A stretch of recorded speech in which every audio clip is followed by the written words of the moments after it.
On this Saturday night, missiles in the Middle East. Strikes across several countries, fueling fears of a larger conflict. As pressure mounts on the Israeli Prime Minister over a two-state solution. Tragedy on Lake Ontario.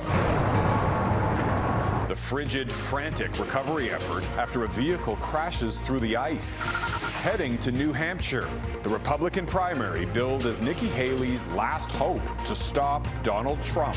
And we can't have a country in disarray and a world on fire and go through 4 more years of chaos. Plus, smashing stereotypes. Indigenous Calgarians offer a new twist on old westerns. Global National with Farah Nasser. Reporting tonight, Jeff Semple. Good evening, and thank you for joining us. Today saw missile attacks across the Middle East, with strikes in Lebanon, Yemen, and Iraq, the latter injuring some American troops at an airbase. Iran is now blaming Israel for a missile strike in Syria that it says killed 5 members of its Revolutionary Guard, including the force's intelligence chief in Syria. Tehran is now vowing revenge. That escalation in violence is fueling fears the war in Gaza could spiral into a wider regional conflict. Mackenzie Gray has our top story tonight. While the conflict continues to rage on in Gaza, the political fight in Israel has turned personal. Protesters, including family members of the over 100 hostages, camping outside Israeli Prime Minister Benjamin Netanyahu's house, demanding a return of their loved ones. We know that you can sign this deal and bring about this victory to all the citizens of Israel. Just do it, Bibi, just do it. Bring the hostages back home. The latest ploy to make that a reality, asking for help from the residents of Gaza directly. The Israeli military dropping leaflets in Khan Yunis with pictures of the hostages. But the IDF is usually dropping bombs across the territory. The military releasing new footage of airstrikes on what they claim is Hamas terrorist infrastructure. But those strikes aren't limited to Gaza. 2 people were killed in Lebanon when an Israeli drone targeted a car. And in Syria, where this strike in Damascus killed at least 5 members of the Iranian Revolutionary Guard, including an intelligence chief, according to Iranian state TV. The continued expansion of the conflict concerning the United Nations. We need a quick end to the war in Gaza. We need humanitarian assistance, and then we need to develop a strategy that is not only, and I know this is a tall order, but a strategy that do not only include Israel, Palestine, but the broader region. A broader region including Yemen, whose Houthi rebels have continued to attack commercial ships, including this Malta flag and Greek-owned bulk carrier, leading the US and UK to bomb Houthi targets, including an anti-ship missile today. The strike's not deterring the Houthi Political Council, a member warning commercial ships will continue to be targeted until the war in Gaza stops. Canada helped plan strikes against the Houthis and are considering following in the footsteps of the Americans and listing the organization as a terrorist group, according to the Public Safety Minister's office. Mackenzie Gray, Global News, Ottawa. Israeli Prime Minister Benjamin Netanyahu is pushing back against calls for Palestinian statehood, reiterating that he will not compromise on full Israeli security control over the entire region. His comments come after a suggestion from U.S. President Joe Biden last night that a two-state solution is not off the table. There are a number of types of two-state solutions. I think there's ways in which this could work. Biden spoke with Netanyahu on Friday for the first time in nearly a month. The countdown to the U.S. presidential election is on, and after a monumental victory in the Iowa caucuses, Republican candidate Donald Trump is eyeing a win in New Hampshire on Tuesday. Despite the legal drama surrounding his campaign, polls and the party appear to be lining up in his favor. As Reggie Cecchini explains, Republicans are not the only ones holding a primary election this week. Trying to close the gap between first and second, Tuesday's Republican primary in New Hampshire will be the best and possibly last chance for Nikki Haley to remain a viable candidate in this campaign. What's really at stake for New Hampshire is whether or not Nikki Haley can really pull away. But besting Donald Trump is a reality that exists for very few people. Nikki is somebody that puts America last. On Friday, Trump secured an endorsement that deals a blow to the Haley campaign. We need Donald Trump. Tim Scott, a senator appointed by Haley during her time as governor, turned his back on her. And as the establishment falls in line, Trump's nomination appears to be a fait accompli. A remarkable scenario amid Trump's legal struggles. What you did is a terrible thing. In this newly released deposition footage from his New York civil fraud trial, an agitated Trump pushed back on accusations of overinflating his net worth. But neither civil nor criminal charges have soured his support, which, after his historic win in Iowa, is steadily growing. He's really a populist candidate, mobilizing people to, on the one side, participate in politics that probably never would. Meanwhile, New Hampshire Democrats will also hold a primary on Tuesday, albeit with a glaring omission. President Joe Biden won't be on the ballot.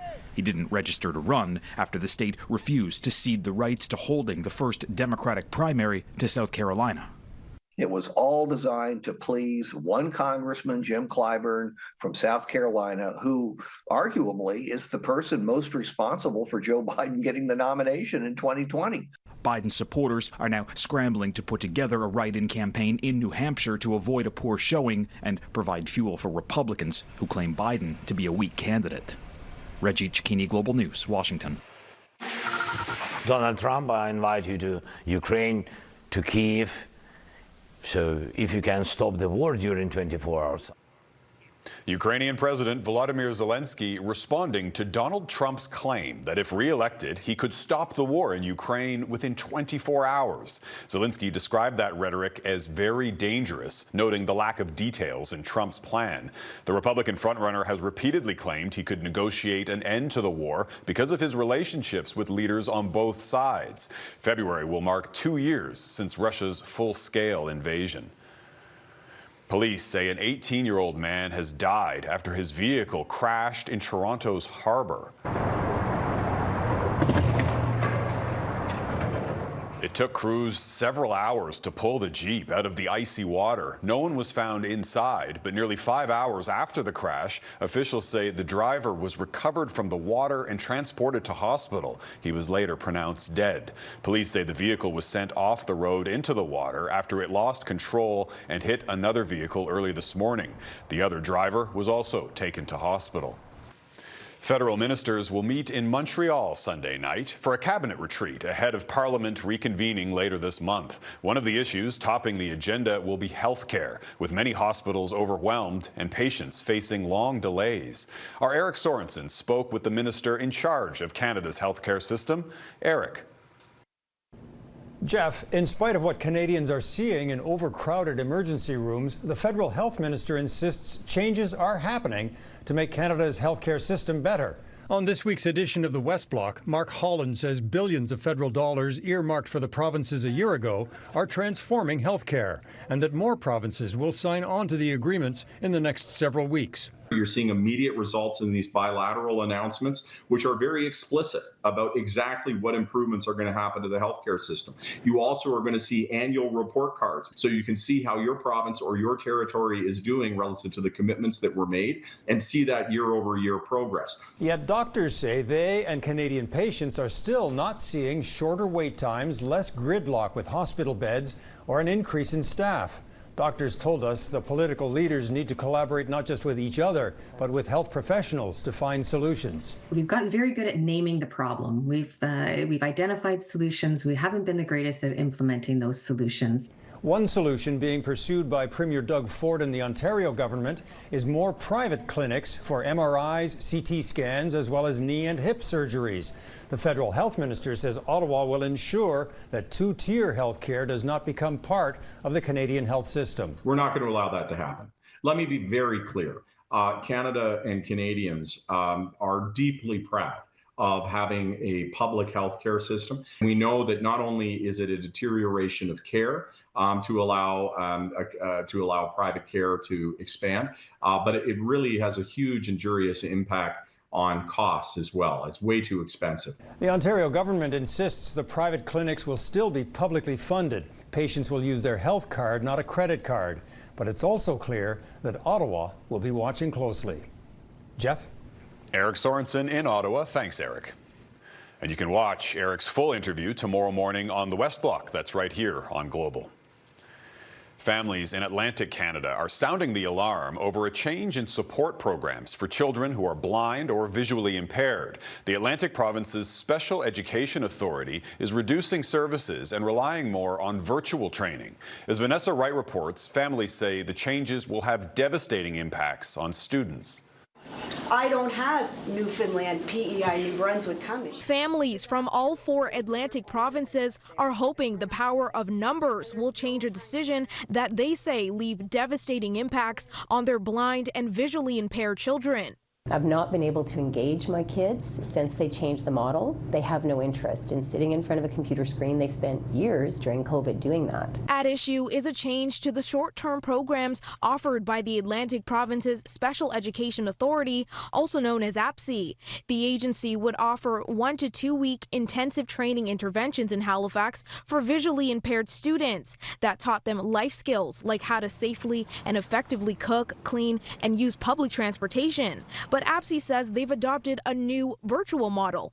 In a statement to Global News, a representative for APSI says it is important to note that services have not been cut. They've been adjusted to align with inclusive education policies by being offered in closer proximity to learners' home communities. That still left parents with questions about the logistics. I mean, it's just common sense. A low vision child sitting in front of a screen trying to learn how to pour boiling water, for instance. I mean, can you imagine? That is inherently risky. Visually impaired Kaylin Lloyd has been enrolled in APSI programs since he was born. He's now a first-year public relations student at Mount St. Vincent University and worries the decision won't set students up for success. What APSI has done is replaced, in my opinion, one of, if not the best service delivery models in North America with a watered-down, poor excuse for services that is inequitable for students who live in rural areas. Together and talk to the government and say that's not what we're accepting. A town hall in Halifax gave families across the Maritimes an opportunity to express their concerns, hoping to catch the attention of the provincial governments. Our kids are being marginalized. The province of Nova Scotia has a mandate to be accessible and inclusive by 2030, and APSI is actually moving backwards from that. Vanessa Wright, Global News, Halifax. Canada's capital in crisis. Coming up, how the housing shortage is fueling the opioid epidemic. Canada's opioid epidemic and housing crisis are colliding. The most recent data shows nearly 4,000 Canadians died during the first half of last year. That's more than 20 deaths per day. The devastation is plain to see in Canadian cities, where housing is out of reach for many. Taria Isri joined a police patrol in downtown Ottawa to see the challenges up close. Ottawa represents the height of Canadian political power. Unconscious, hadn't moved for 1.5 hours. But you don't have to look far to find the depths of Canadian despair. Hey-o. A short ride from Parliament Hill, scenes like this one are not uncommon. Okay, let's go, my dear. Pack it up there. Sergeant Avery Flanagan has been called to this church many times before. So options that police can do, I can arrest and I can charge for possession of crack cocaine. Am I going to do that to an addict with that small amount? No, that's not what we're down here to do. Sergeant Flanagan is part of the neighborhood resource team with Ottawa Police. He knows every alley and every alcove. See all the needles here. Perhaps we'll come across a victim that's overdosed back here and no one's even reported it. Sergeant Flanagan has been on the job for 20 years. The last few have been some of the hardest. Even before the pandemic, I think North America was hit with this opioid crisis. Mental health and addiction calls take up most of his day. Did you ever overdose on fentanyl at all? I've been known to overdose twice, 4 or 3 times. Twice or 3 times? Yeah, about 3 times. Like, I don't really know. When I hit the floor, you wake up and you don't even know that you've overdosed. You know, you just think you're just waking up. Really. Pretty scary feeling? Yeah, it's a pretty scary feeling. Yeah. And housing-wise right now, what's your situation? I live at the shelter, but sometimes I stay with my friends. Canada's opioid crisis runs parallel with the housing crisis. Is that Justin? What's going on? Everything good? Justin sleeps on the streets. So there's all sorts of vacant dwellings, but they're not being accessed for, I don't know, financial reasons as opposed to humanitarian assistance. In 2017, the Trudeau government pledged to cut homelessness by 50% within the decade. We're now past the halfway mark, and there's no concrete evidence the strategy is working. I think it's an area that we need to get better data. We've had very serious challenges that were related to data collection during the COVID-19 pandemic. I haven't seen the visibility of homelessness this bad. This Ottawa professor says it all comes back to the housing crunch. There has to be resources targeting the deficiency in income support. Things like rent supplements, we need a lot more of them. This man is one of the success stories. He used to sleep at the Salvation Army, but eventually found housing. I've had mental health issues and I've sought help, and a lot of it, thank God. The 61-year-old is back at the shelter, searching for his friend. He's gone missing about 5 months now, and he's usually either in jail or here. Sergeant Flanagan has also met people over the years who have disappeared. All I can do is focus here in Ottawa and try to come up with some ideas and small little band-aids to help. Help in a national emergency playing out in cities across Canada. Taria Isri, Global News, Ottawa. Still ahead, Aerial Advantage, the new tool helping Alberta firefighters in their darkest hours.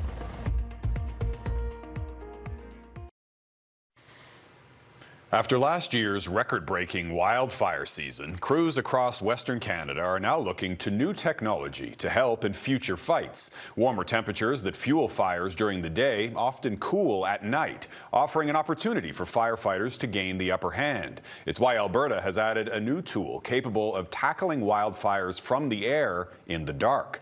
Heather Yerkes-West explains. When fire threatened Edson, Alberta back in June, crews worked to protect the town day and night. Typically overnight, the humidity is higher and the temperature is lower, thus kind of affecting the fire behavior, keeping it low. While darkness gives firefighters the upper hand, it also often keeps aircraft on the ground.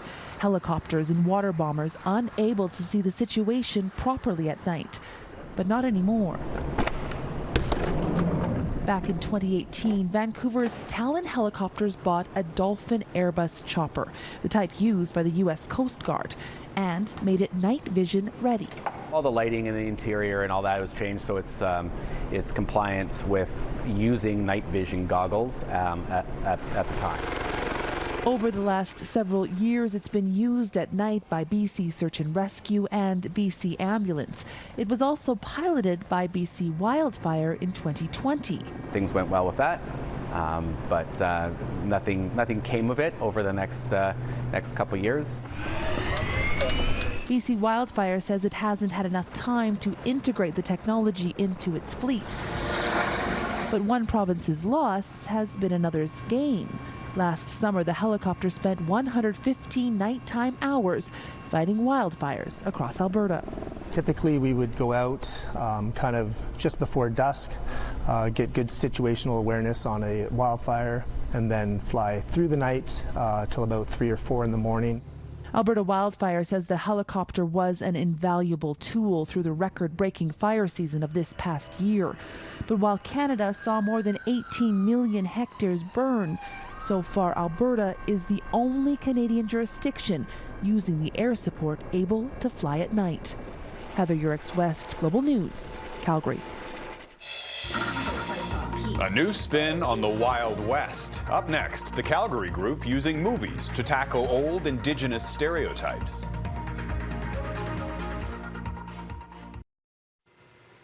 Welcome back. Western movies have a storied history, but many of those classic films also portray an inaccurate, unflattering picture of Indigenous people. Well, now a group of creatives in Calgary is hoping to rewrite that narrative. Gil Tucker explains.